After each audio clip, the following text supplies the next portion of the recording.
سوال اہتمام حجت کے حوالے سے ہے کہ رسولوں کی اقوام پر جو عذاب آتا ہے، تو اس حوالے سے یہ سوال ہے کہ جنگ بدر کے بارے میں یہ کہا جاتا ہے کہ وہ یوم الفرقان تھا، خدا کے فیصلے کا دن تھا۔ اس دن اللہ تعالیٰ کا عذاب نازل ہوا تھا منکرین قریش پر۔ تو سوال یہ پیدا ہوتا ہے کہ مسلمانوں کی جماعت میں سے بھی بتایا جاتا ہے کہ کم و بیش 14 صحابہ اس جنگ میں شہید ہوئے تھے۔ تو کیا اس عذاب کی زد میں وہ صحابہ بھی آ گئے تھے اس عذاب کی زد میں؟ کیونکہ ہم دیکھتے ہیں کہ پچھلی امتوں کے بارے میں بیان کیا جاتا ہے کہ ان کو انفرادی طور پر ہر ایک کو عذاب سے بچا لیا جاتا تھا۔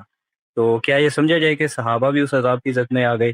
صحابہ کا ان جنگوں میں شہید ہونا عذاب نہیں، خدا کی عنایت اور رحمت کا ظہور ہے۔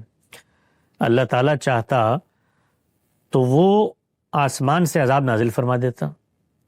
اس نے ایک پیغمبر کو بھیجا، پیغمبر نے وہ دعوت دی تو کچھ لوگ ان پر ایمان لے آئے۔ اب یہ ان لوگوں کا امتحان تھا کہ عذاب چونکہ ان کے ہاتھوں سے مسلط ہونا ہے تو وہ اپنے آپ کو اس درجے میں اولو العزم کریں کہ وہ میدان جنگ میں اتریں۔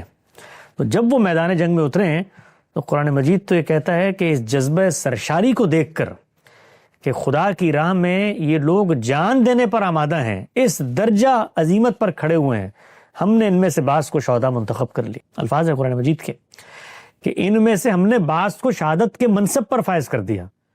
تو اللہ تعالیٰ کے لیے کیا مشکل تھا؟ اللہ تعالیٰ تو عذاب لانا چاہتے تو آسمان سے ہی عذاب آ جاتا۔ تو پہلی چیز تو یہ کہ یہاں پر لڑنے والوں کا امتحان ہے کہ کس درجہ عظیمت تک وہ جاتے ہیں، کہ جان دینے کی جگہ پر بھی جاتے ہیں تاکہ دوسروں کے لیے بھی مثال قائم ہو۔ خدا کے اس رستے میں جان دینے سے بھی گریز نہیں کرنا۔ تو اللہ تعالیٰ نے کیا کہا دوسری جگہ کہ ہم نے تمہارے جان اور مال کے عوض تمہاری آخرت کا سودا کر لیا۔ تو یہ اللہ کی عنایت تھی کہ اس میں صحابہ اکرام شہید ہوئے۔ وہ جو شہادت کے جذبے سے سرشار تھے، بے تاب تھے کہ اللہ ان کا انتخاب کر لے، اللہ نے کہا ہم نے بعض کا انتخاب کر لیا اس میں۔